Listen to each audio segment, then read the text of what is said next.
Yo, what is up? So it's week 4 of summer anime. This is another anime review video here. So yeah, gonna talk about some shows. In big news, Bleach is back. So we have 2 episodes. I took a break last week, so I'll discuss it. But it's hype. Final part of the Blood War. I think it's gonna be 10 episodes. So yeah, it's gonna be pretty quick. There's gonna be like, a few final fights. There's your watched final boss, and then some other Stern Ritters out here. Besides that, a lot of other stuff go on. There's a lot of like nice historical shows. Jaadugar is spicing up. I love the Circus anime as well. It's cute. The smoking animes are also like really chill and funny. I love the supermarket one. Can't wait to get more episodes. We're only on episode 4 so far, but yeah, that's going. Also, yeah, Chainsmoker Cat is really funny. We have Yuri Tuesdays, so yeah, the fighting game anime is there, as well as I Want to Love You Till Your Dying Days. So yeah, cute shows there, and yeah, some other stuff continues. So yeah, let's get started and talk about some shows. So starting off with Bleach, we have the 1,000-year Blood War, the Calamity. This is the final season. Finally, the Blood War is gonna be over after like 4 years, but it's like a pretty hype journey. We're pretty much having a new season every year, so yeah, great work from Period. I think they enhanced this final arc so well. Just like a lot of like characters,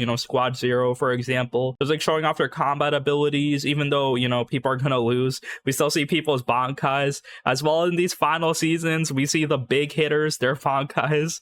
So yeah, last season it was Shunsui. This one, episode 2, we have Uruhara. Before that though, we have to address the elephant in the room, the fucking Yoruichi ass that they showed the God of Thunder. Bro, I hated this transformation. I love Yoruichi. One of my favorite, I think my favorite female character in Bleach. But yeah, like they made her like have this final power-up. Everyone has like cool power-ups. Shunsui, even like the women, like Nemu had like a cool fight. And also Nanao with the sword when they were fighting the angel guy. So again, the Yoruichi just turning into like a mindless cat was like pretty dumb. Kubo, he's horny. You can't really stop him.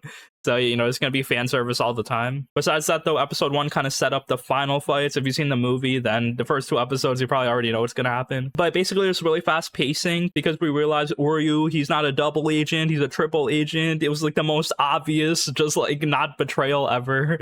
But yeah, they had to kind of like stretch it out for this long. Ishida's kind of holding off against Hashwalt because he has the Almighty. So it looks like Yawatch can transfer the Almighty because his body needs like a chance to rest. Ichigo and Orihime, they're fighting Yawatch. And then also there's 2 more Stern Ritters left alive. So it's the Valkyrie dude and then the Poison dude. They're fighting the Poison dude in the first 2 episodes pretty much. Like he's like the focus. And yeah, we saw like last season, he can basically one-shot you with the poison. He did it to Grimjo and now he did it to Yoruichi. So they're basically kind of paralyzed. And then Uruhara comes in, bro. It's so hype. Every time he's here, he's like calm and collected, has so much aura. So he's like helping out here. And we also see his Bankai because these Stern Ritters are kind of overpowered. They have like a phase 4, phase 5 extra abilities. You kill them, they explode. So it's just like kind of like an insane amount of fighting on each side. Just like so much durability, different forms and techniques. Besides that though, yeah, Yoruichi turns into like a mindless cat, God of Thunder form. And then it kind of like changes her spiritual pressure, I think. So the poison guy can't quickly adapt to it. But then he's like, nah, I can actually adapt to it really quickly.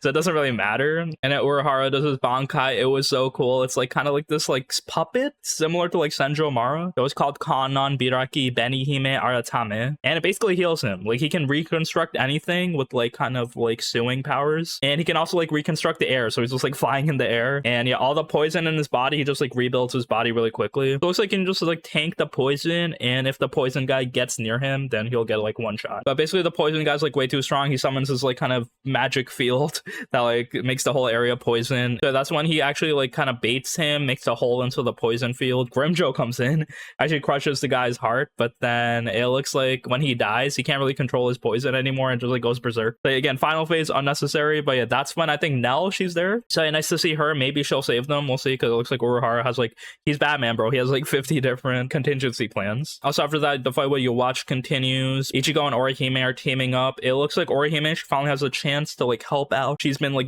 being saved for so long, but now she can like use her powers to heal and fight. Also at the same time, they're building this where Ichigo is like mad because Yawatch killed his mom. He like kind of deactivated her powers that time and she died to fodder. So yeah, now he's like not thinking rationally, not using the power of friendship. Now he's like being in his feelings and mad, just like swinging his sword mindlessly. So yeah, I guess they have to change Ichigo's point of view, calm him down. So yeah, I think that's what they're building towards. It's like pretty generic, but yeah, we'll see them fighting the final boss. Ishida's also having some trouble because like Kashwalt can transfer the Almighty back to Yawatch, and maybe they can both share it. So yeah, that's going on. So again, Bleach continues. We're gonna have like some quick final fights, I guess. But yeah, you know, the animation, the music, the aura moments, all these cool characters using their Bankai, you know, it still hits after every season. So yeah, we'll see what's gonna happen as we get closer to the finale. So starting with Jaadugar this week, we have episodes 5 and 6 pretty much, where we get backstory on one of the girls that Sitara is actually working for. So she was working under the Mongolian leader's wife, and then the wife was like, I want you to be my spy.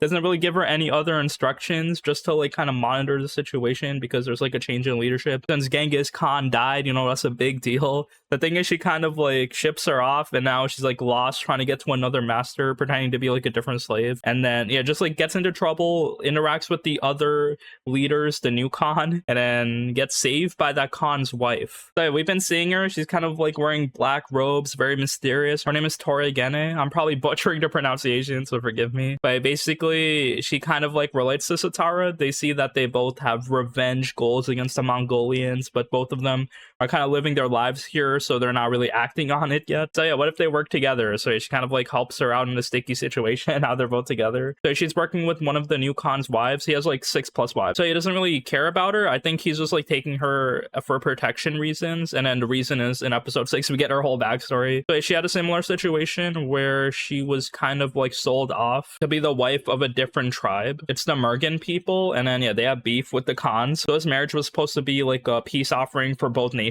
Yeah, the problem is, you know, the Khans keep attacking them, and yeah, she wants revenge on them. There's like some sad moments with her and then like her family as she's like growing up here. So we get her whole kind of sad backstory in episode 6. You know, watch it. I'm doing just like a quick summary, but yeah, I love the emotions. It's definitely not for everyone if you're not like interested in like the historical drama with female protagonists. But yeah, I feel like this anime is like super unique. So I've been loving every like story setup, every episode so far. Basically, after, you know, this long sad backstory on how, you know, Genghis Khan betrayed her, killed like, you know, her whole village, and she's pretty much just like a prisoner, a survivor, married to one of the sons of Genghis Khan, and you know, that's where she meets Sitara. After a match of kind of weather stones, I don't know if they're gonna do something with that, but basically they're working together. Sitara's also working as a double agent for the other wife, so it's kind of like looking dangerous for her so far. So again, we'll see what's gonna happen, but yeah, you know, more political war drama and struggles as Sitara's like kind of continuing her journey for revenge. Also, we have Sunflower Circus. We have 5 episodes, super cute show. Every episode we're getting some backstory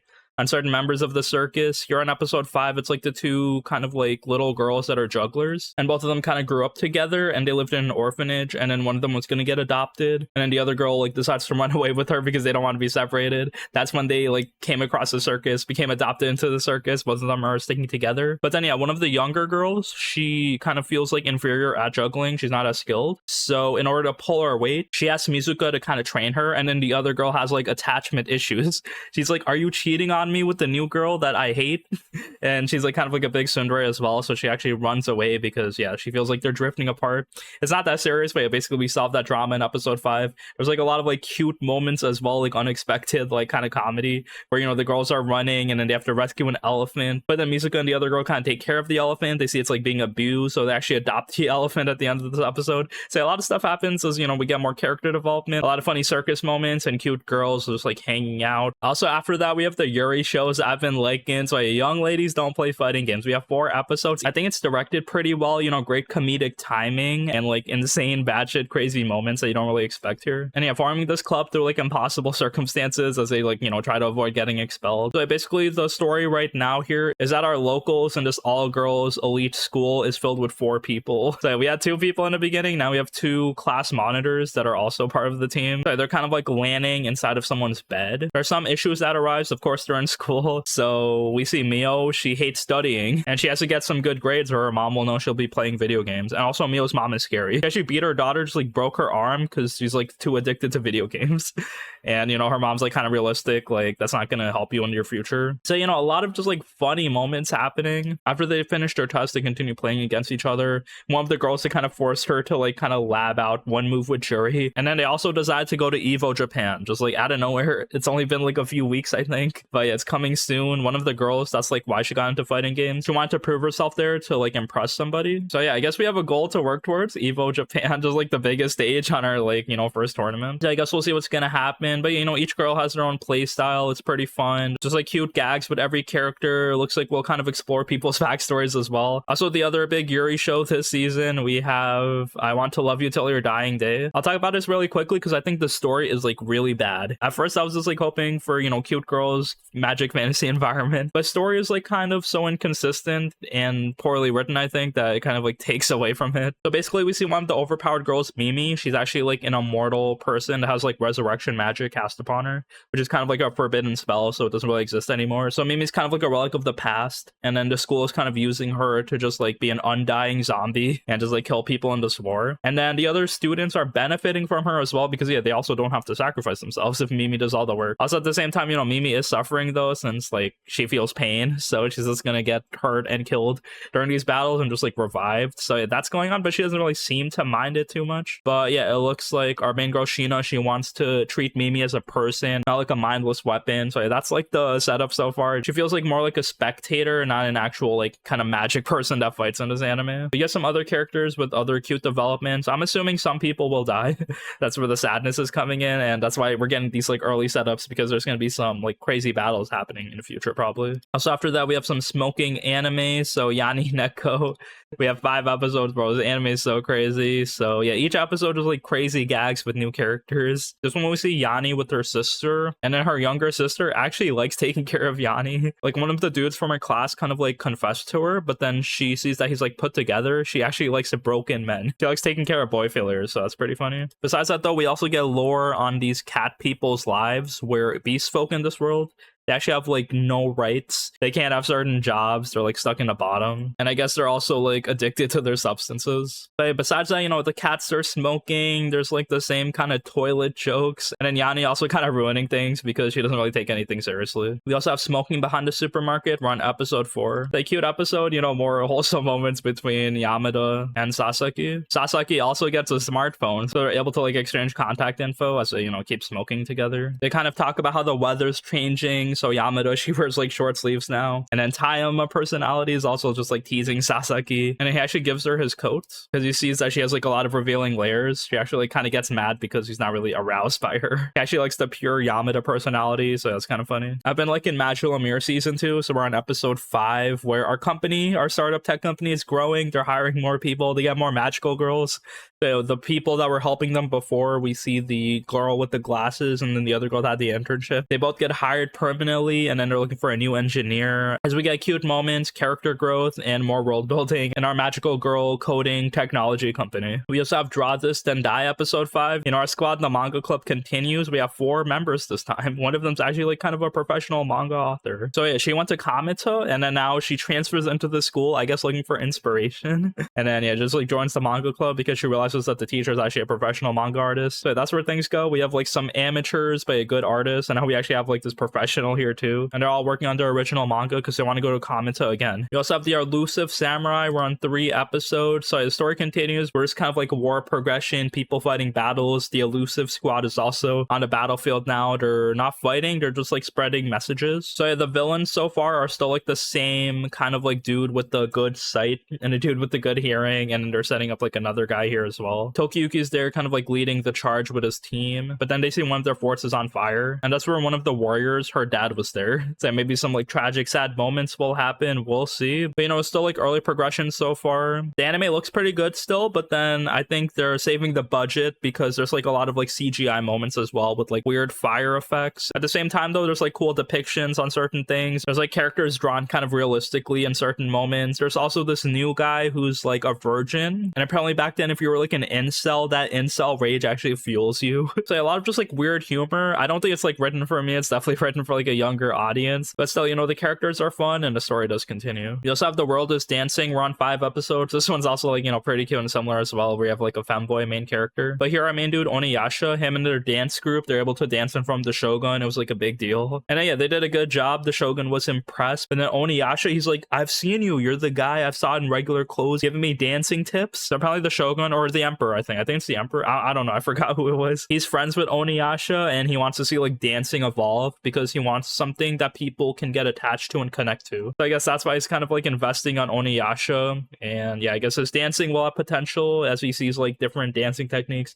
different parts of the world, integrating that. That's pretty much the story so far. He has like big shoes to fill. So we'll see if he can do it. We also have Kaiju girl Caramelise. We're on 5 episodes. Hey, you know, cute romance development still continue between Kuroe and Arata. But then yeah, the same things happen. They can't really communicate well. She's like shies away from him, his contact. Also, she transforms into a kaiju every episode. She can't really control it anymore since her like romantic feelings are so pent up. So yeah, you know, they're dealing with that. Her mom is kind of like warning her, but can't really do anything to control it. Also, like the whole class kind of finds out. Also, we see a new Gyaru character show up.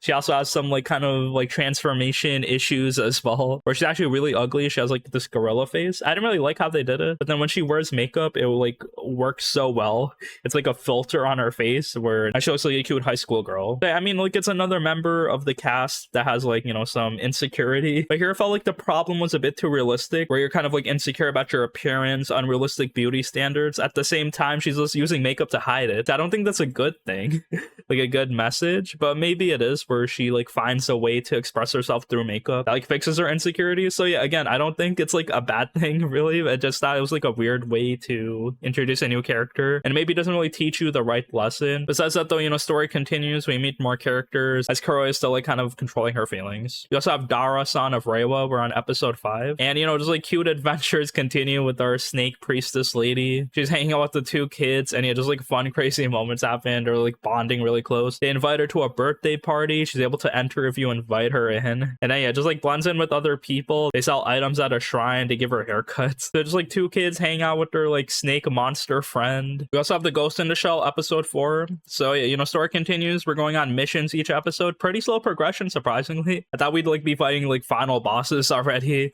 but they're just like kind of going through the motions of life. There's like hunting people down or like chasing after this virus, and then there's like these zombie robots coming in as well. There's a lot of fan service moments as well with Motoko and other like kind of made robots. So story continues. Again, nothing major happening, but you know, just like cute story progression, good missions, and then you know, some philosophy with the world setup as there's like robots. We also have Clevatess season 2 around 4 episodes. Pretty interesting, you know, fantasy school setup so far. I love the fantasy setting here because it's just like pretty unique in a magical school. It's not just like, you know, people, student council stuff. It's actually like really serious circumstances where people are being turned into magic beasts and have to like fight to survive. So yeah, this is happening to Alicia. She turns into like this like little test subject mouse thing, and it's like trapped in this glass jar, and then she has to like fight her memories because things around her aren't really real, but she has to like overcome it, or else I guess she'll die. Here Clevatess, he's mad because, you know, she just got kidnapped and he can't really detect her, and they're trying to like get his book. So yeah, we see like the actual magic beast that like started the war. He wants to collect all these books for some reason to get like knowledge of the heroes to rebuild them. And then Clevatess is like, okay, you want the book, I don't want to play your games, just like come to me. He summons a giant tower. We saw it in the preview in the first episode in the middle of the school. Now he just like summons everybody. Yo, you want my book? Come get it, bitch. And yeah, we also see other all the magic beasts are in the school, bro. All of them. So yeah, not even Clevatess is masquerading. They all are. So yeah, that's like kind of funny. Very unique kind of dark fantasy story. We also have Victoria of Many Faces episode 4. Just like cute family progression with Victoria, just like hanging out with her adopted daughter. There's like some issues with the story. I think like the overall setup is like pretty interesting with a girl that's trying to rebuild her life, and then she has like overpowered spy abilities, and she also likes fighting, and she has like multiple feelings where, you know, she wants to protect her new life with a family, but she also likes her old life of fighting. She has to balance that. She's also looking at a new country, so she has to be careful and lay low, and she's just like failing at everything because yeah, she's trying to lay low, yet she's like able to battle people is like very suspicious. Because she fights the prince, he goes undercover trying to like gauge her abilities. So a lot of like funny moments. She's not really laying low at all. That's like one problem I have with her kind of character so far. Also, I think the little girl, she's also a bit annoying because like her dialogue is a bit on the nose. Like again, they're making her like kind of innocent, but then she's like saying things like, oh, Victoria, why don't you do this? Why are you hiding your true emotions? I don't want to hold you back. There's like obvious narration points that you won't really hear from this little kid. It's like she's kind of like being a narrator telling us Victoria's insecurities. Like again, I think there's some issues with the writing, but the overall story setup, I think it's like still like really interesting following like this like strong main girl. We also have Love Unseen Beneath the Clear Night Sky. We have 4 episodes. Not really a big fan, just like cute wholesome romance show with this blind girl and then kind of like a depressed main dude that's like breaking out of his shell. He's he's like, you know, running the nonchalant gimmick where he's like, oh, I don't really want to care about anything. I only like cause trouble if I actually care about people. So yeah, he's like distancing himself emotionally, and he's been doing that like since middle school, I guess. His facade is breaking as he meets and hangs out with Fuyutsuki. He's still like kind of like a work in progress. So yeah, you know, we'll see character development for him. Besides that though, they're getting closer, hanging out, going on dates, and yeah, I guess the story continues. So for Mushoku Tensei season 3, we have episode 6, more chill progression with Rudeus going on like some chill fantasy adventures with his wives. Here they actually meet up with Sarah, who was like the girl from season 2 when he had the erectile dysfunction. They had an awkward moment there.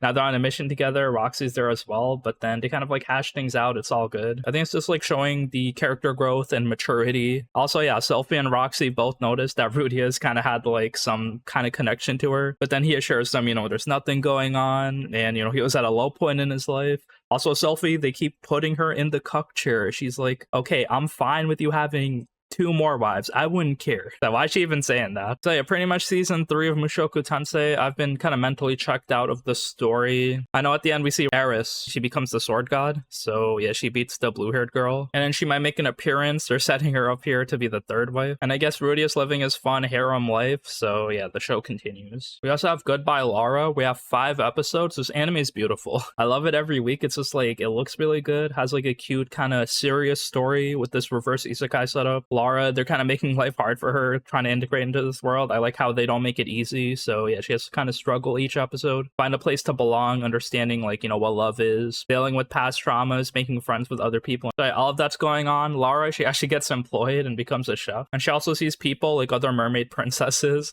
So they're also living on the surface world. I really like it, you know, like very high quality. And some other stuff goes on. There's Sparks of Tomorrow. We're on 5 episodes. The electricity progression continues. So yeah, pretty much our characters are like working towards making like new inventions with wiring and just like, you know, powering things with electricity. Now that they've like harnessed the light bulb, they're kind of like going along doing other like side missions, and also the main character trying to, you know, live up to his brother's dreams. And yeah, a lot of like cute chill moments so far as our characters are like inventing things. We also have some other romance shows to go over quickly. We have 100 Girlfriends, so a new girlfriend here in episode 5. She's like a really tall green-haired lady that works in the garden, and yeah, Rentaro, I guess he gets a tall girl in the harem. Also for polar opposites, more romance continues as, you know, other characters. We see the blonde dude with the short quiet girl. Their relationship is forming. Tani and Suzuki, they continue going on dates, so a cute, wholesome progression. And yeah, that's it for the shows this week. Thank you for watching. Another quick review, we have Bleach.